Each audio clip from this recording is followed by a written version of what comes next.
Hello বন্ধুরা, আমার নতুন ভিডিও আবার প্রত্যেককে স্বাগত। আজকে যে বিষয়টা নিয়ে আপনাদের সঙ্গে আলোচনা করব সেটা হচ্ছে প্রাথমিকে আনট্রেন শিক্ষকদের একটা কোর্স নিয়ে বিভিন্ন ডিপিএসসি এবং যে এপিসি ভবন আছে বা বিকাশ ভবন তারা যে নোটিফিকেশান করেছেন সেই নিয়ে অনেক শিক্ষক বিভ্রান্তের মধ্যে পড়ছেন যে তারা কোন কোর্সটা করবে। কোন কোর্স মানে অ্যাকচুয়াল এখন যেটা নতুন নোটিফিকেশান দিয়েছে সেখানে ডিএলএড 2 বছর রেগুলার মোডে করার জন্য অ্যাপ্লিকেশান করার কথা বলছে। কিছু কিছু ডিপিএসসি এটাকে সকলের জন্য বলছে, মানে যারা বিএড করেছে তারা প্লাস যারা কোনো বিএড ডিএলএড কোনো কোর্সই করেনি। আবার কিছুজন অনলি ফর যারা বিএড ডিএলএড কিছুই নেই তাদের জন্য বলছে। তো এটা নিয়ে অনেক কনফিউশন হচ্ছে এবং বিভিন্ন ডিআই ডিপিএসসি বিভিন্ন রকম নির্দেশ দিচ্ছে। আমি সেই বিষয় নিয়েই একটু আলোকপাত করব আজকের ভিডিওটার মধ্যে। তো যারা এরকম আনট্রেন আছে বা এই ট্রেনিং নিয়ে কনফিউশনে আছে তারা ভিডিওটা দেখতে পারেন, তাহলে আপনাদের উপকারে লাগতে পারে ভবিষ্যতে। তো চলুন প্রথমে একটুখানি বিষয়টা বলা যাক যে বিষয়টা কি। অ্যাকচুয়াল হচ্ছে প্রাইমারিতে চাকরি পেতে গেলে তাকে হয় ডিএলএড কমপ্লিট থাকতে হবে রেগুলার, আর তা না হলে বিএড থাকলে তাকে একটা ব্রিজ কোর্স করতে হয়। এটাই হলো নর্মাল নিয়ম সিস্টেম।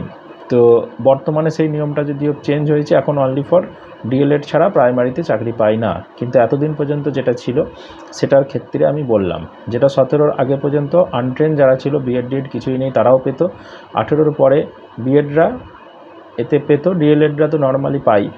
আর বিএড করার পরে যদি কেউ পেয়ে থাকে তাকে একটা 6 মাসের ব্রিজ কোর্সের সংবিধান ছিল, যদিও সেই গেজেটটা ক্যান্সেল হয়েছে এবং বর্তমানে যারা চাকরি করছে তাদের চাকরি যায়নি, কিন্তু বর্তমানে আর ডিএলএড ছাড়া অন্য কেউ প্রাইমারিতে আপাতত যোগ্য নয়। যদি ভবিষ্যতে কোনো গেজেট বেরোয় তখন সেটা আবার পরে চেঞ্জ হতে পারে, কিন্তু আপাতত শুধুমাত্র ডিএলএডরাই প্রাইমারিতে বসতে পারে, যেটা 2024-এর নিয়োগের ক্ষেত্রেও প্রযোজ্য হয়েছে।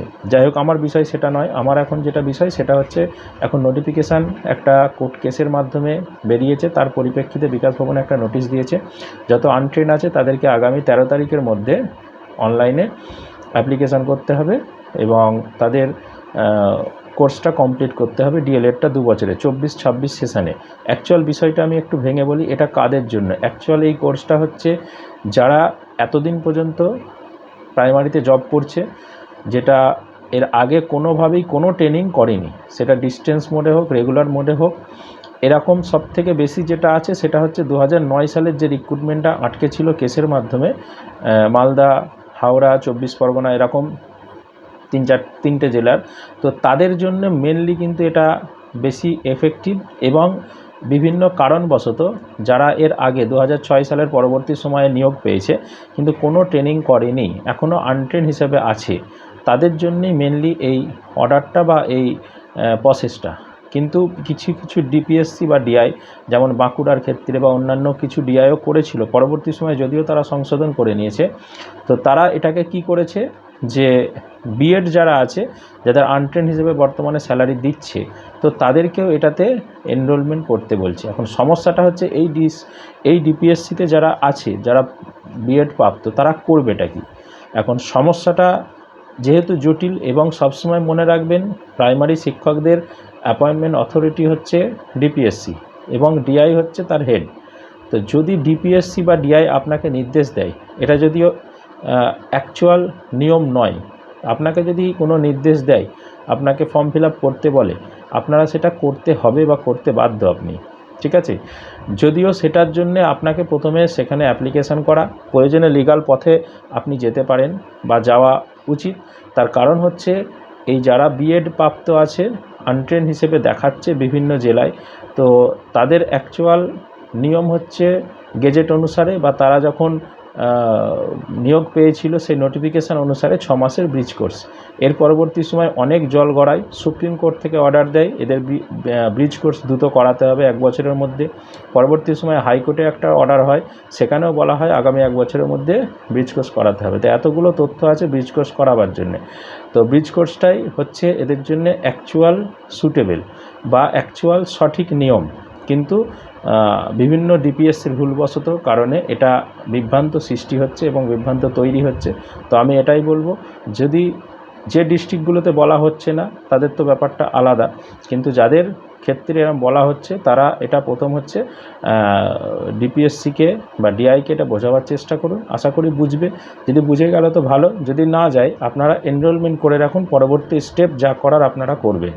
তার কারণ হচ্ছে আপনার অ্যাপয়েন্ট অথরিটি আপনাকে যেটা বলবে আপনাকে সেটা শুনতে হবে। এবার আপনি লিগাল পথে যান, আপনি সেটার বিরুদ্ধে কোনো জায়গায় যান, সেটা যাবেন, কিন্তু আবেদনটা আপনারা করে রাখবেন। তাহলে ভবিষ্যতে আপনার অ্যাপয়েন্টমেন্ট, দেখুন আবেদন করার পরে ক্যান্সেল করাটা ফ্যাক্টর নয়, কিন্তু পরবর্তী সময়ে দেখা গেল যে এই আবেদনটা কি গ্র্যান্ট করে দিল বা কোনো কিছু সমস্যা তৈরি হলো, তখন আপনি সমস্যায় পড়ে যাবেন। তো অতএব ডিআইকে অগ্রাহ্য করা যাবে না, ডিপিএসসিকে আপনারা সেটা করুন, তারপরে আপনারা উপর মহলে আবেদন করুন যেরকম আমাদের জোর করে করাচ্ছে বা করিয়েছে। অতএব তারপরে যেটা ডিসিশান আসবে বা সেখান থেকে যেটা বলবে সেই অনুসারে আপনাদের পরবর্তী স্টেপ আপনারা নেবেন বা পরবর্তী পদ্ধতিতে আপনারা অবলম্বন করবেন। তো যাই হোক, এটা ব্যাপারটা আশা করি বোঝাতে পেরেছি। এবং এখানে আরেকটা ছোট কথা বলে রাখি যে ব্রিজ কোর্স যারা আনট্রেন আছে তারা ব্রিজ কোর্সের জন্য already supreme court high court order দিয়েছে, কিন্তু সুপ্রিম কোর্ট হাইকোর্টের অর্ডারের পরিপ্রেক্ষিতে বসে থাকলে এরা কিন্তু 1 বছরে কেন 2 বছরেও হয়তো করাবে না। আমি এর আগেও অনেক ভিডিওতে বলেছিলাম বা পার্সোনালি বলেছিলাম যে আমাদের যেটা 2 বছরে ব্রিজ কোর্স করার কথা সেটা 4 বছরেও হবে কিনা সন্দেহ আছে, আর সেটাই পরিণতি হচ্ছে।